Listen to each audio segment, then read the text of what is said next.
राजा बाबू के नाम सुनेला त गलियन में सन्नाटा छा जाला। रंगदारी हमरा खून में बाहो। गाड़ी प काला शीशा, हाथ में सोना के चैन। एंट्री होके जहाँ वहाँ उड़े सबके चैन। यार बाड़े संग में पूरा सिस्टम टाइट। दुश्मन के हालत खराला ओवरनाइट। थाना से लेके चौक तक चर्चा हमार बा। जिला में आजो चलत सिक्का हमार बा। जेटा कराई हमसे ऊ पछताई जान। जेटा कराई हमसे ऊ पछताई जान।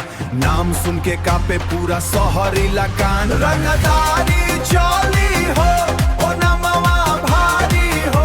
हमरा बिना न जलिया सारी हो। एक तो मेरे आँख मिलाव त बुझा जाइबा, त बुझा जाइबा।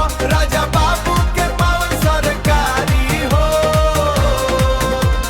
कमर में चमके काटा, आँख में आग बा। दुश्मन खातिर दिलवा हमर नाग बा। दोस्ती में जान देब, दुश्मनी में वार। हमरा से पंगा मतलब सीधा ललकार। स्टाइल देख के लड़की फिदा हो जाली। एंट्री पे पूरा क्राउड खड़ा हो जाली।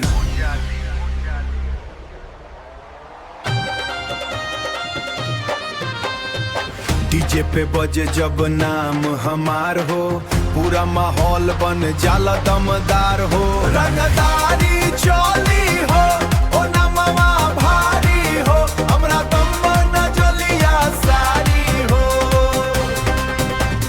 जिधर निकल जाई राजा बाबू के टोलिया, उधर रुक जाला सबके होशियारी हो।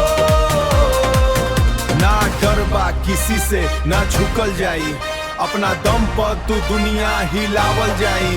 राजा बाबू के नाम हमेशा आबाद रही।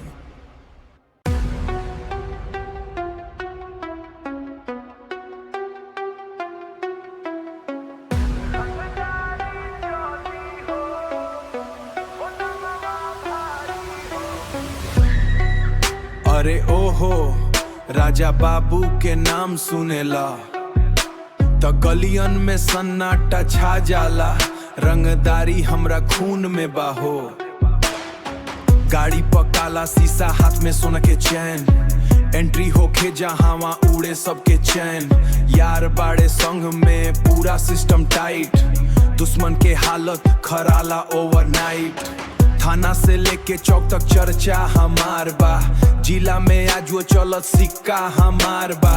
जेटा कराई हमसे ऊ पछताई जान। नाम सुन के कापे पूरा शहर इलाकान।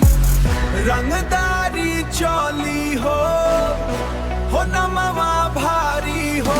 हमरा बिना न चलिया सारी हो। एक बेर आँख मिलावत तेरे आ जाइबा। राजा बाबू के पल, राजा बाबू के पावर बसरकारी हो।